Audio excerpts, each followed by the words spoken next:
Hello there and welcome to New Filmmakers Los Angeles. My name is Danny De Lillo and I'm lucky enough to be here with Nick with his fantastic animation, Shears and Gears. Let's take a look at a clip.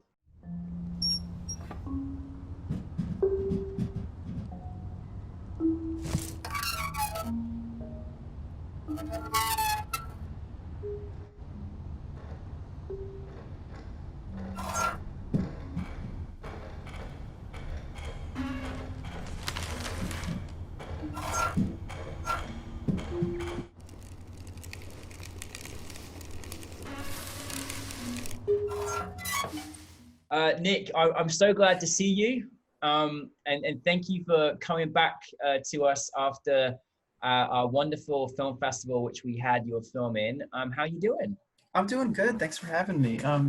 Yeah, Not too much going on, but yeah. I guess that could be said for a lot of places right now. So yeah, no, as far as that goes, doing pretty good. I loved your film. I Thank you. really did. I'm always in awe of people that create animation, but I love it when it's a style of animation that I'm like, oh my goodness, I need to see more of this. You're so wonderfully talented.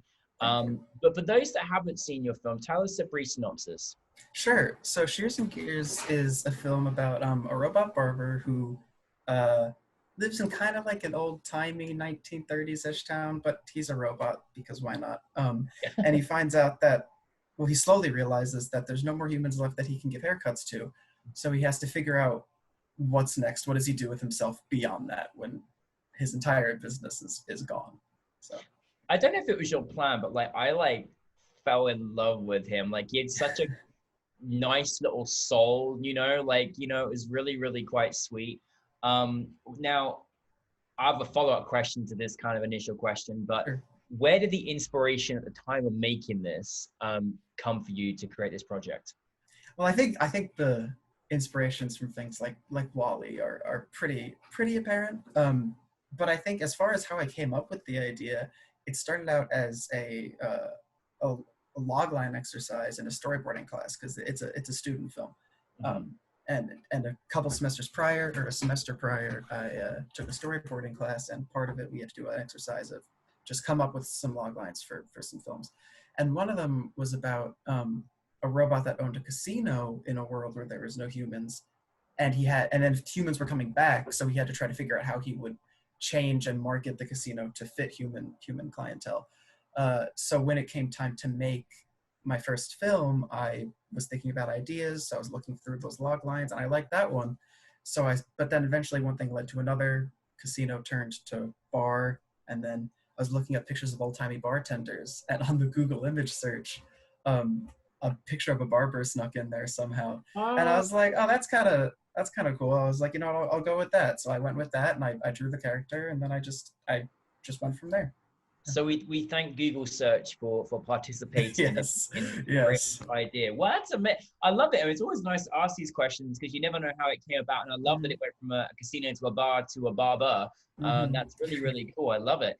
Well, I mean, the crazy thing about it is, watching it during this time, you can't help but almost imagine with the way the world is going that, we almost feel that we're heading towards some sort of apocalypse where there is Yes. no humans. It felt, and so Yes. it's actually really almost surreal to watch this. And I was like, oh my goodness me, I mean, there's so much going on in the world consistently, which I found fascinating. I think people are more looking at the idea of what that could look like now than ever before.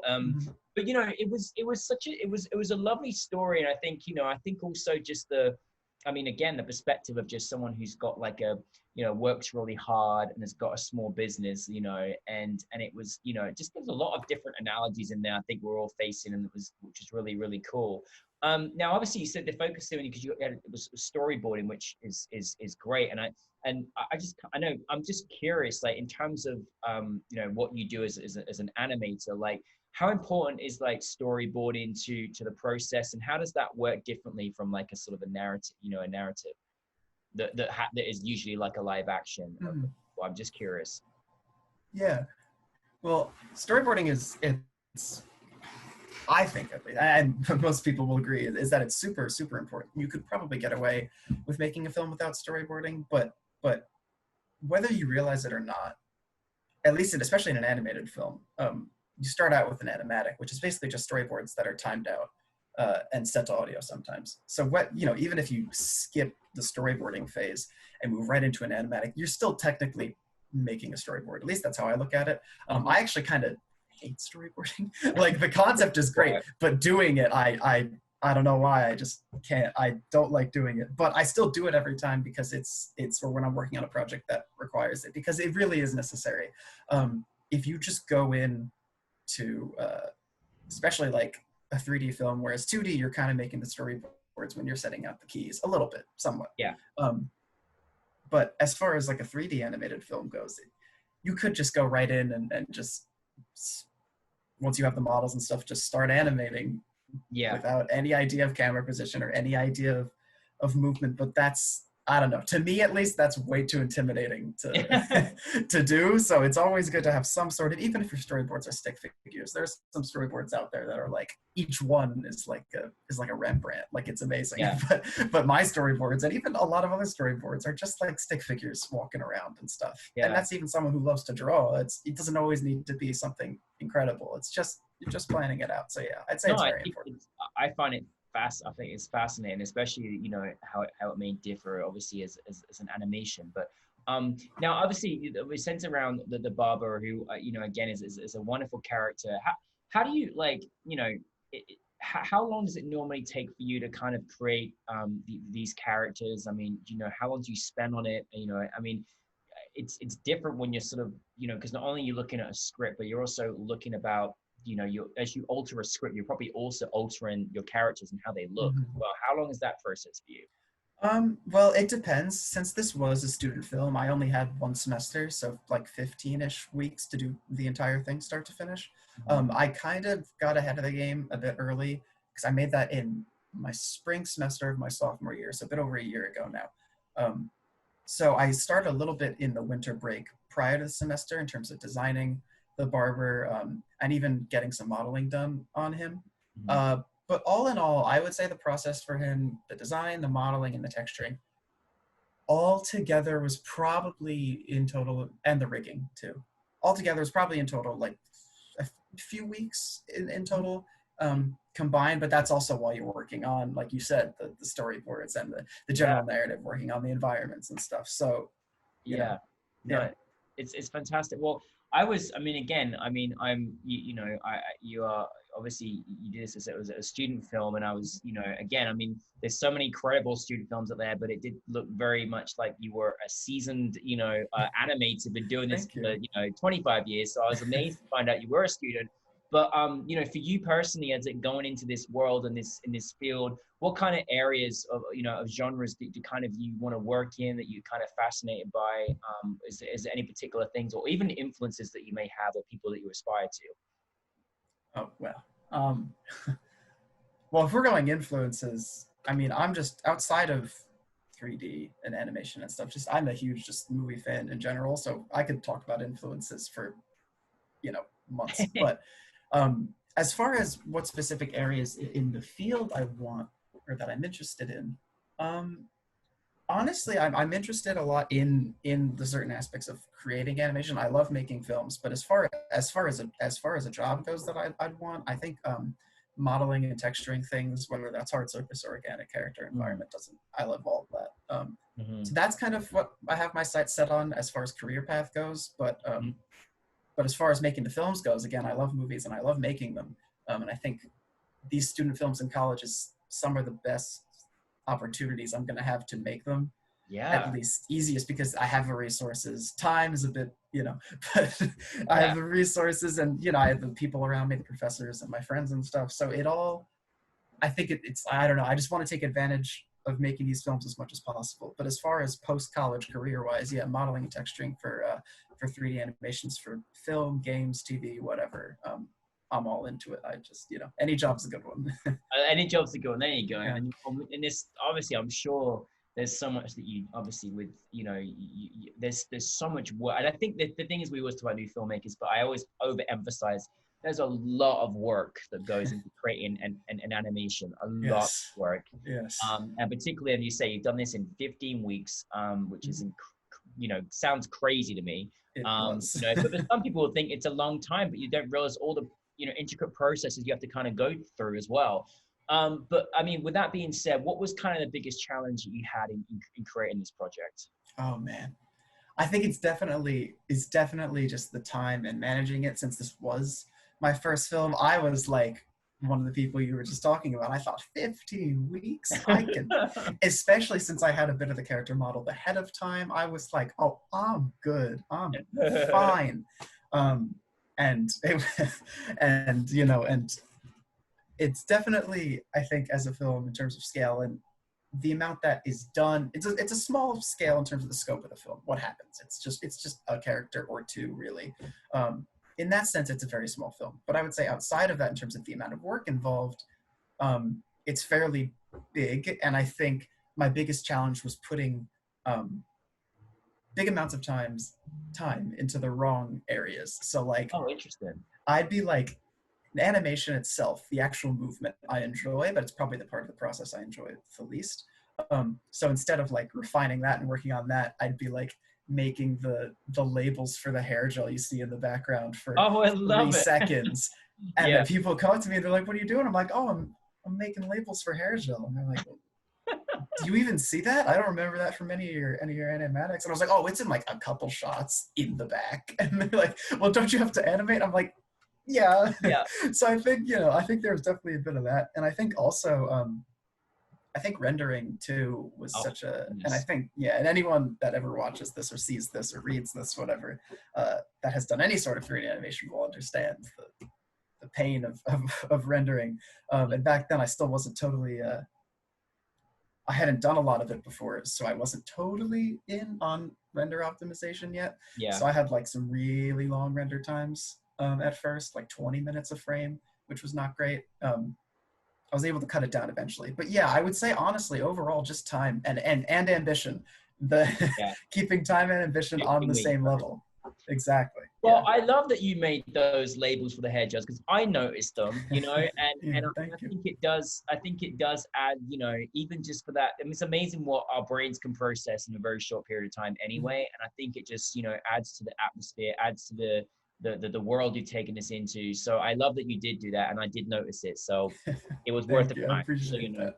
No, definitely. What's it? I mean, obviously, you know, being a student and you know, starting off in your career, you know, you're in the early phases of now releasing your film babies to the world. What was it like to sort of, has it been sharing, you know, with us at New Filmmakers LA, but also other film festivals? What's the reaction been like for you to share it with the audience? Because obviously that's what it's all about. It's strange because I had never done anything like this before, and I didn't even, you know, when I was making the film, before I wanted to make the film, I didn't have any intention of putting it in any festivals and stuff.